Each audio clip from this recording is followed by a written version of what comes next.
ಮಾಧ್ಯಮಗಳೊಂದಿಗೆ ಮಾತನಾಡಿದ ಎಸಿಸಿ ಅಧ್ಯಕ್ಷ ಮಲ್ಲಿಕಾರ್ಜುನ್ ಖರ್ಗೆ ಅವರು ಕರ್ನಾಟಕದಲ್ಲಿ ಮುಖ್ಯಮಂತ್ರಿ ಬದಲಾವಣೆ ಕುರಿತಾಗಿ ಹರಿದಾಡ್ತಿರ್ತಕ್ಕಂಥ ಗೊಂದಲಗಳಿಗೆ ಸ್ಪಷ್ಟನೆ ನೀಡಿದ್ದಾರೆ. ರಾಜ್ಯದ ರಾಜಕೀಯ ಪರಿಸ್ಥಿತಿಯ ಬಗ್ಗೆ ಶೀಘ್ರದಲ್ಲೇ ನಿರ್ಧಾರ ಕೈಗೊಳ್ಳಲಾಗುತ್ತೆ ಅಂತ ತಿಳಿಸಿದ್ದಾರೆ. ಮಾಜಿ ಮುಖ್ಯಮಂತ್ರಿ ಎಚ್ ಡಿ ಕುಮಾರಸ್ವಾಮಿ ಅವರು ಮಾಡಿದ ಕಾಂಗ್ರೆಸ್ನ 40-50 ಶಾಸಕರ ದೆಹಲಿಗೆ ಟಿಕೆಟ್ ಕಾಯ್ದಿರಿಸಿದ್ದಾರೆ ಎಂಬ ಆರೋಪವನ್ನ ಖರ್ಗೆ ತಳ್ಳಿ ಹಾಕಿದ್ರು. ಇಂತಹ ಹೇಳಿಕೆಗಳಿಗೆ ಯಾವುದೇ ಆಧಾರವಿಲ್ಲ ಅಂತ ಸ್ಪಷ್ಟಪಡಿಸಿದ್ರು.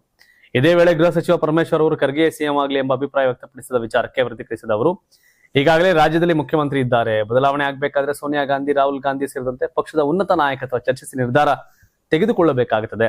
ಅದಕ್ಕೆ ಸ್ವಲ್ಪ ಸಮಯ ಬೇಕು ಅಂತ ಹೇಳಿದರು. ಒಟ್ಟಾರೆ ಕರ್ನಾಟಕದ ನಾಯಕತ್ವ ಬದಲಾವಣೆ ಕುರಿತ ಚರ್ಚೆ ಇನ್ನೂ ಮುಂದುವರೆದಿದ್ದು ಅಂತಿಮ ನಿರ್ಧಾರ ಪಕ್ಷದ ಹೈಕಮಾಂಡ್ ಕೈಯಲ್ಲಿದೆ. ಮುಂದಿನ ದಿನಗಳಲ್ಲಿ ಇದಕ್ಕೆ ಸ್ಪಷ್ಟತೆ ಸಿಗುವ ಸಾಧ್ಯತೆ ಇದೆ. ಖರ್ಗೆ ಅವ್ರನ್ನ ಮುಖ್ಯಮಂತ್ರಿ ಆಗಿ ಅಂದ್ರೆ ಅವ್ರೇನು ಬೇಡ ಅನ್ನಲ್ಲ, ಬಟ್ ಆಗಿ ಅನ್ನೋ ಲೆಕ್ಕಾಚಾರ ಏನೋ ಕಾಣ್ತಾ ಇಲ್ಲ. ಆದ್ರೆ ಅವ್ರ ಮಗ ಪ್ರಿಯಾಂಕ್ ಖರ್ಗೆ ಏನಾದ್ರು ಜವಾಬ್ದಾರಿ ಕೊಡ್ಲಿ ಅಂತ ಕಾಯ್ತಾ ಇರೋ ತರ ಇದೆ.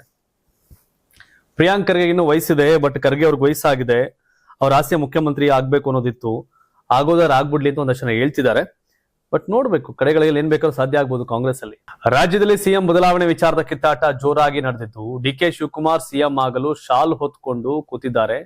ಮುಖ್ಯಮಂತ್ರಿ ಸಿದ್ದರಾಮಯ್ಯ ಇನ್ನೂ ಕೇವಲ 15 ದಿನಗಳ ಸರದಾರ ಮಾತ್ರ ಅಂತ ಸಂಸದ ಗೋವಿಂದ ಕಾರಜೋಳ ಹೇಳಿದ್ದಾರೆ. ನಗರದಲ್ಲಿ ಮಂಗಳವಾರ ಸುದ್ದಿಗಾರರ ಜೊತೆ ಮಾತನಾಡಿದ ಅವರು, ಪಂಚ ರಾಜ್ಯಗಳ ಚುನಾವಣಾ ಫಲಿತಾಂಶದ ದಿನವೇ ಸಿದ್ದರಾಮಯ್ಯ ಅವರ ಕುರ್ಚಿ ಫಲಿತಾಂಶ ಪ್ರಕಟ ಆಗಲಿದೆ ಅಂತ ಹೇಳಿದ್ರು. ರಾಜ್ಯ ಸರ್ಕಾರದಲ್ಲಿ ಕುರ್ಚಿ ಕಚ್ಚಾಟದಿಂದ ವಿಧಾನಸೌಧದಲ್ಲಿ ಆಡಳಿತವಿಲ್ಲದಂತಾಗಿದೆ. ಮೇ 4ರಂದು 5 ರಾಜ್ಯಗಳ ಚುನಾವಣೆ ಫಲಿತಾಂಶ ಬರುತ್ತದೆ. ಅಂದು ದಾವಣಗೆರೆ ಮತ್ತು ಬಾಗಲಕೋಟೆ ಫಲಿತಾಂಶ ಸಹ ಬರುತ್ತದೆ. ಅದರ ಜೊತೆಗೆ ಸಿದ್ದರಾಮಯ್ಯ ಅವರ ಕುರ್ಚಿಯ ರಿಸಲ್ಟ್ ಕೂಡ ಬರಲಿದೆ ಅಂತ. ಮಾಹಿತಿ ಪ್ರಕಾರ ಸಿದ್ದರಾಮಯ್ಯ ಬೆಂಬಲಿಗ 40 ಶಾಸಕರು, ಡಿಕೆ ಶಿವಕುಮಾರ್ ಪರವಾಗಿ 50 ಶಾಸಕರು ಹೈಕಮಾಂಡ್ ಬಳಿ ಹೋಗಿ ಲಾಬಿ ನಡೆಸಿದ್ದಾರೆ ಅಂತ ಹೇಳಿದ್ರು. ಮುಖ್ಯಮಂತ್ರಿ ಸಿದ್ದರಾಮಯ್ಯನವರು ನಿರ್ಣಯ ಮಾಡಿದ ಒಳ ಮೀಸಲಾತಿ ಅದು ಒಳ ಮೀಸಲಾತಿ ಅಲ್ಲ. ಒಳ ಮೀಸಲಾತಿ ಅಂದ್ರೆ ಎಷ್ಟೇ ಹುದ್ದೆಗಳಿದ್ದರೂ ಆ ಹುದ್ದೆಗಳಿಗೆ ಅದು ಅನ್ವಯ ಆಗ್ಬೇಕು, ತಾರತಮ್ಯ ಆಗ್ಬಾರ್ದು. ಆದ್ರೆ ಈ ತಾರತಮ್ಯ ನಿಮ್ಮವರಿಂದಲೇ ಆಗಿದೆ ಅಂತ ಕಾರಜೋಳ ಗಂಭೀರ ಆರೋಪ ಮಾಡಿದ್ದಾರೆ. ವೈಜ್ಞಾನಿಕವಾಗಿ ನಾಗಮೋಹನ್ ದಾಸ್ ಅವರು ವರದಿಯನ್ನ ಕೊಟ್ಟಿದ್ರು, ಆದ್ರೆ ಅದನ್ನು ನೀವು ಅವೈಜ್ಞಾನಿಕ ಅಂತ ಹೇಳಿದ್ರಿ. ಮಾಧುಸ್ವಾಮಿ ಅವರ ವರದಿ, ನ್ಯಾಯಮೂರ್ತಿ ಸದಾಶಿವಯ್ಯನವರ ವರದಿ ಇವೆಲ್ಲವೂ ಅವೈಜ್ಞಾನಿಕ ಅಂತ ನೀವು ಘೋಷಣೆ ಮಾಡಿದ್ರೆ ಅದನ್ನ ಜನರಿಗೆ ತಿಳಿಸಿ, ಮುಖ್ಯ ಕಾರ್ಯದರ್ಶಿ ಶಾಲಿನಿ ರಜನೀಶ್ ಅವರಿಂದ ಕಮಿಟಿ ಮಾಡಿ ಅವರಿಂದ ವರದಿ ತರಿಸ್ಕೊಂಡು ಮಾಡುವಂತದ್ದೇನಿತ್ತು? ಒಳ ಮೀಸಲಾತಿ ಸರ್ವೆ ಮಾಡೋದಕ್ಕೆ ಸಾವಿರಾರು ಕೋಟಿ ಖರ್ಚು ಮಾಡಿದ್ದೀರಿ, ಏನ್ ಪ್ರಯೋಜನ ಅಂತ ಅವರು ಕಿಡಿಕಾರಿದ್ರು. ಕಾಂಗ್ರೆಸ್ ದಲಿತ ನಾಯಕರಿಂದ ಸಂಭ್ರಮಾಚರಣೆ ಕುರಿತು ಮಾತನಾಡಿದಂತ ಕಾರಜೋಳ, ಕೆಲವು ಸಂಭ್ರಮಾಚರಣೆಯನ್ನ ಮಾಡ್ತಿದ್ದಾರಲ್ಲ, ಅವರಿಗೆ ತವರು ಮನೆ ಯಾವುದು ಅಂತ ಗೊತ್ತಿಲ್ಲ, ಗಂಡನ ಮನೆಯೂ ಗೊತ್ತಿಲ್ಲ. ಗಂಡನ ಮನೆ ಹಾಗೂ ತವರು ಮನೆ ವ್ಯತ್ಯಾಸ ಗೊತ್ತಿಲ್ಲದವರಿಗೆ ಏನ್ ಹೇಳೋದಕ್ಕೆ ಆಗತ್ತೆ?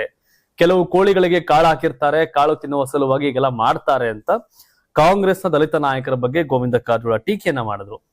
ಬಟ್ ಇವರು ಅಧಿಕಾರದಲ್ಲಿದ್ದಾಗ ಏನ್ ಮಾಡಿದ್ರು? ಸರಿಯಾಗಿ ಮಾಡಿದ್ರೆ ಇವರು DCM ಇದ್ರು. ಬರೀ ಕತೆಗಳೇ, ಏನು ಪ್ರಯೋಜನ ಇಲ್ಲ. ಆದ್ರೆ ದಾವಣಗೆರೆ ದಕ್ಷಿಣ ಉಪಚುನಾವಣೆಯಲ್ಲಿ ಪಕ್ಷ ವಿರೋಧಿ ಚಟುವಟಿಕೆ ಆರೋಪ ಮೇಲೆ ನಸೀರ್ ಅಹಮದ್ ಮತ್ತು ಅಬ್ದುಲ್ ಜಬ್ಬಾರ್ ಅವರನ್ನ ಕಾಂಗ್ರೆಸ್ ಹೈಕಮಾಂಡ್ ಅಮಾನತು ಮಾಡಿತ್ತು.